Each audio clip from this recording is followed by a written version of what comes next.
question for you. Yes, sir.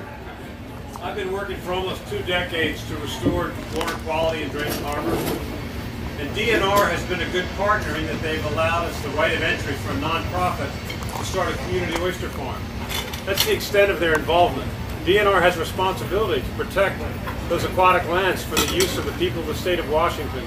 Yet they never attend any local meetings or are really strong advocates to stop pollution, which degrades that citizen right. So, as Commissioner, what would you do to increase DNR's involvement in non-point pollution control projects so that those resources can be protected for the people of the state of Washington? I'll just briefly repeat the question for those who couldn't hear it. Apparently, this gentleman's been involved in oyster farming in the which area? Drayton Harbor near Blaine.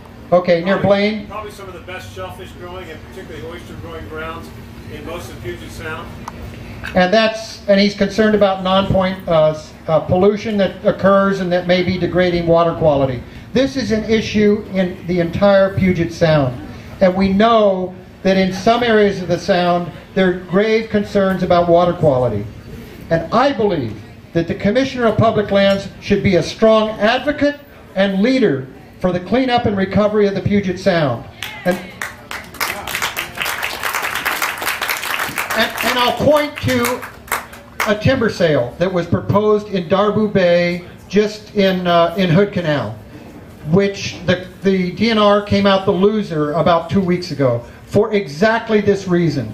And that is they proposed a clear cut on a steep slope, and the oyster growers just downstream from them objected and filed a suit. It took a lawsuit to stop them. They would not listen to the concerns. They said there wasn't a significant risk of landslide, and yet the plaintiffs were able to convince a judge to stop that clear cut. Because we all know, folks, this is really important, that the uplands, that all the property around our Puget Sound, and the state of Washington owns a lot of that land that's managed by the Department of Natural Resources, needs to overhaul its management plans on those very important areas to make sure that they're managed for the benefit of everyone and that there's no further degradation. As a matter of fact, we need to keep the organic material, as you know, out of the Sound, which will help increase oxygen levels, decrease turbidity, and create conditions again that are favorable for shellfish growing. And that's my pledge. I'll work hard with everyone. I'll work hard with a partnership for Puget Sound to make sure that we clean up and restore our Puget Sound. Thank you.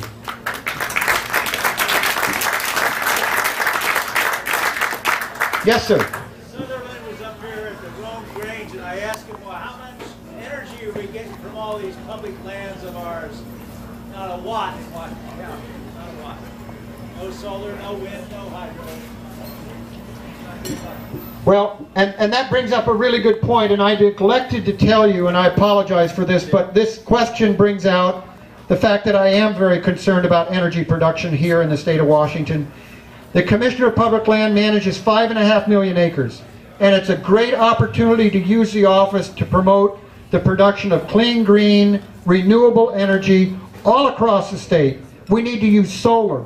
We need to use biomass. We need to use wave and tidal. We need to use all the sources of energy that we have available to us to help wean ourselves from Middle Eastern oil. And we'll get jobs, we'll address a lot of issues. It's the right thing to do, and I will make sure that Whatcom County is included in those projects.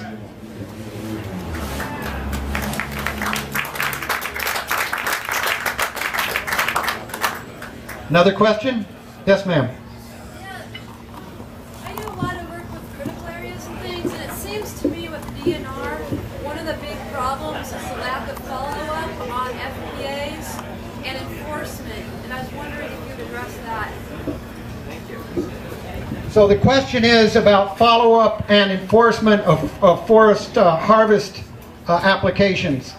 And just in response to that, I'm aware of what happened on the Olympic region, where about 2 years ago there was an audit done of how well that region of DNR was enforcing its FPAs.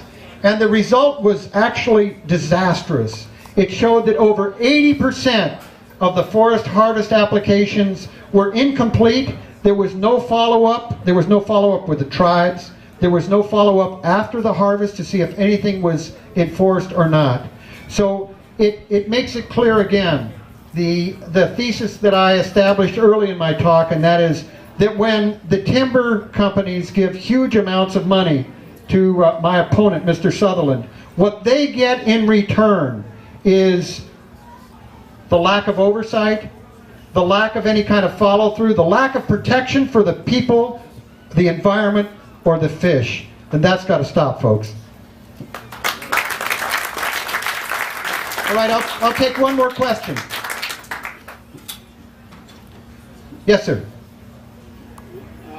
What's your stance on FSC certification of state forests? The question is, what's my stance on FSC certification of state forest? FSC is Forest Stewardship Council certification, which is a third party, which unlike Mr. Sutherland, who is supporting Sustainable Forestry Initiative certification, which is basically an industry sham, FSC stands for something that's real, that provides for better sustainable management of our state lands while delivering more value for the state. There's more value in the retail marketplace for FSC than there is for FSI, about 8 to 9%. And I will work hard to certify all the state's forests in a progressive manner so that we manage our state's forests sustainably and we get more revenue stream for school construction. Thank you all for coming. I really appreciate your help and support. I was in Olympia last night, and one of the attendees at that event stood up and said, you know, there are two important races in the ballot this year. There's one for president, and there's one for Commissioner of Public Lands. And I can't say I disagree with her. Thanks so much.